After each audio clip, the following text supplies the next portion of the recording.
আমার দাদার মেয়ে মানে আমার ভাইজি সম্প্রীতির অন্নপ্রাশনের মেনুতে কী কী খাবার ছিল সেটাই আজকে তোমাদের সাথে শেয়ার করবো। So hello everyone, welcome to my another mini blog, sorry food blog. তো সবার প্রথমেই দিয়ে দিয়েছিল কাঁসার থালা, তার সাথে পদ্ম পাতা, তারপর চলে এসেছে ভেজ কাটলেট, তার সাথে স্যালাড ও সস, দেন সাদা ভাত, তার সাথে ঝুড়ি ঝুড়ি আলু ভাজা এবং ডাল, তারপরে চলে এসেছে পটল চিংড়ি।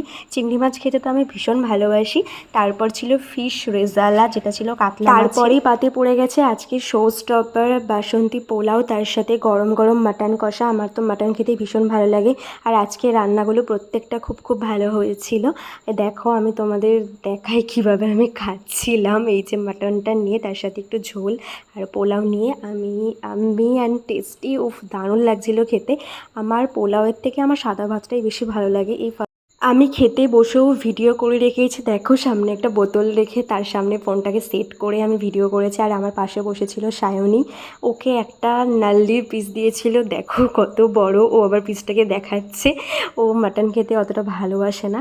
আর তারপরে আমার সবথেকে প্রিয় জিনিস চলে এসেছে চাটনি, তার সাথে পাঁপড়, অ্যান্ড দেন সবার লাস্টে অরুণ আইসক্রিম। তার লাস্টে ছিল ফ্রুটি, তার সাথে পাঁচও দিয়েছিল, সেটা ভিডিও করা হয়নি। আর পুচকিটাকে কেমন লাগছে তোমরা অবশ্যই কমেন্ট করে জানিও। টাটা।